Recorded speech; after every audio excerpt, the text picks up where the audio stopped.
Hola a todos, espero que estéis bien. Vamos a iniciar los repasos al tema de la Segunda República, un tema crucial si vais a preparar el siglo XX para el EBAU. El 12 de abril, como decíamos, se celebran elecciones con el sufragio universal masculino.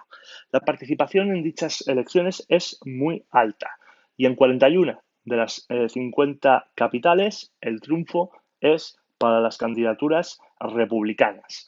En las grandes ciudades, sobre todo estamos hablando de Madrid y Barcelona, que son los dos grandes núcleos urbanos del país, los resultados son abrumadores en favor de las candidaturas de carácter republicano.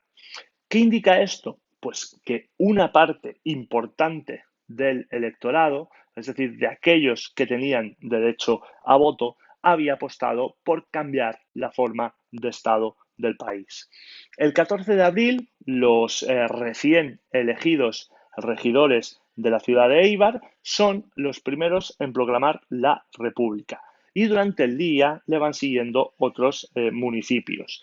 Mientras la población, de forma espontánea y pacífica, se manifiesta en las calles para celebrarlo. Ante esta situación, Alfonso XIII acaba renunciando al trono y abandona el país ese mismo día 14.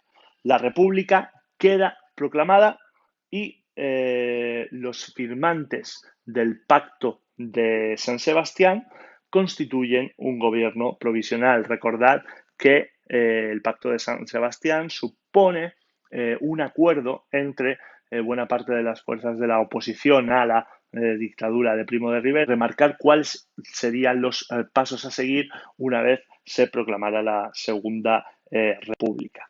Alfonso XIII se despide de los españoles asegurando que renuncia a la corona con el objetivo de evitar una guerra civil.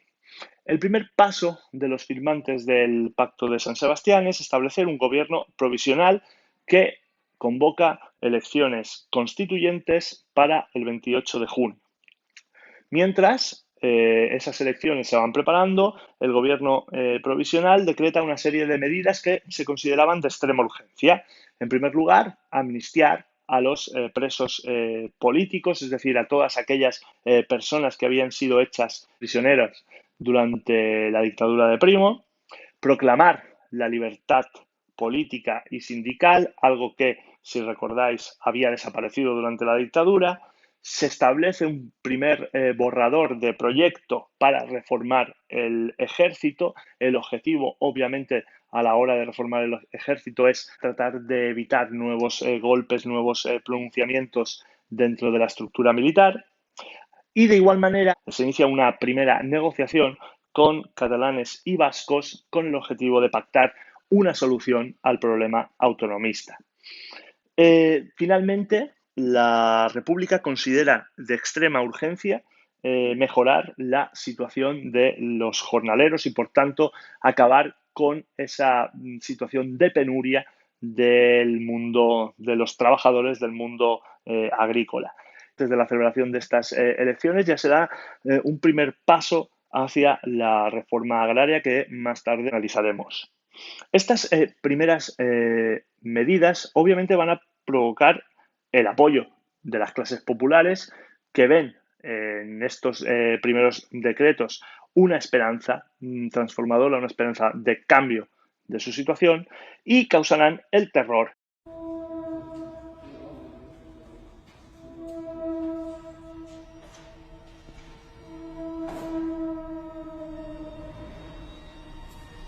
Run.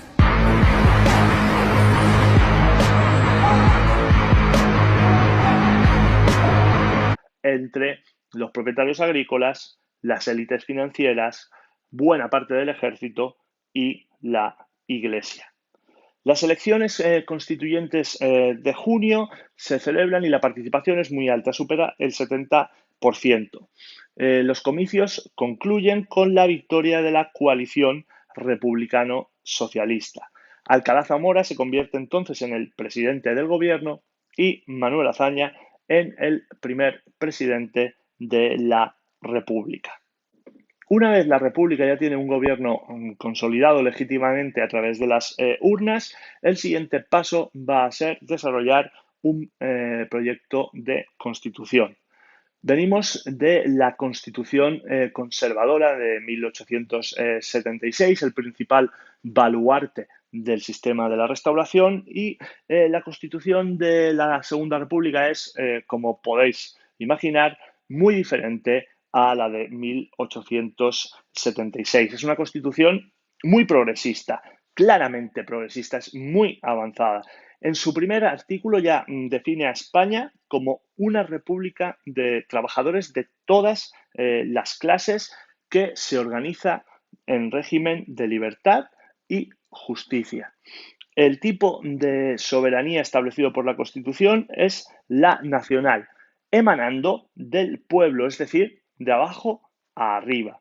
Además, la Constitución acepta la posibilidad de que se puedan constituir en el futuro en España gobiernos autonómicos en algunas de las consideradas regiones históricas, es decir, regiones con tradición foral, con tradición autonomista.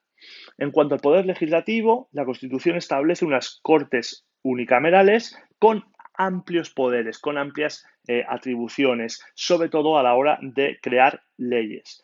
El poder ejecutivo corresponde al gobierno, que está configurado por el presidente y su consejo de ministros. Además, encontraríamos al presidente de la República, cuya función es de representación, sobre todo a nivel institucional. El Poder Judicial finalmente correspondería a jueces independientes. Pero lo que destaca sobre todo de la Constitución de 1931 es la amplia declaración de derechos y libertades y sobre todo el hecho de que son medidas que priorizan lo social, es decir, lo colectivo sobre lo individual. La Constitución hace referencia a la igualdad ante la ley, garantiza la educación, el trabajo y la no discriminación por motivos relacionados con el sexo, la raza o la riqueza. Reconoce la capacidad del gobierno para poder expropiar bienes que sean considerados de utilidad social. Ojo que esto, mucha gracia a la Iglesia, no le va a hacer. Considera el trabajo una obligación de tipo social. Establece un sufragio universal para hombres y atención también para mujeres mayores de 23 años. Es decir, por primera vez en España ya vamos a dejar de hablar de sufragio universal masculino y vamos a tener la posibilidad de establecer un sufragio universal. La Constitución declara a España un Estado laico, es decir, no se declara la oficialidad de ninguna religión y por tanto no se van a configurar presupuestos que sirvan para sustentar a ninguna religión y reconoce la posibilidad de que se desarrolle el divorcio y el matrimonio civil. La Constitución va a ser aprobada por una amplia mayoría, pero no va a conseguir un consenso total dentro de la sociedad española. Religiosa y autonómica son los aspectos, digamos, más polémicos dentro de la Constitución y van a generar polémica no solo a la derecha, sino también dentro de los partidos de izquierdas e incluso dentro de los propios miembros del gobierno. Una vez aprobada la Constitución, se desarrolla una primera modificación dentro del gobierno, ya que Azaña, que en un primer momento era el presidente de la República, pasa a ser el presidente del gobierno y Alcalá Zamora se convierte en el presidente de la República. En definitiva, la Constitución de 1931 puede ser considerada la primera constitución democrática en la historia del país. En algunos aspectos prosigue la tradición constitucional española, ya que responde a las ideas e intereses de la mayoría. La Constitución tiene puntos conflictivos, ya los hemos comentado, y el hecho de que no fuera ratificada en referéndum, como por ejemplo ocurrió con la Constitución de 1978, ni se convocasen inmediatamente después de la aprobación de la Constitución elecciones a Cortes, impidió conocer realmente cuál era el grado de identificación popular con la nueva Constitución. Además, ciertos sectores dentro del movimiento obrero van a considerar el texto como parte del engranaje burgués, es decir, van a considerar que era una constitución desarrollada de arriba abajo y que por tanto bloqueaba el paso a la vía revolucionaria. Y bien, esto ha sido todo por hoy. Espero que el vídeo os haya servido para repasar esta primera parte de la Segunda República. Nos vemos en el siguiente. Un saludo.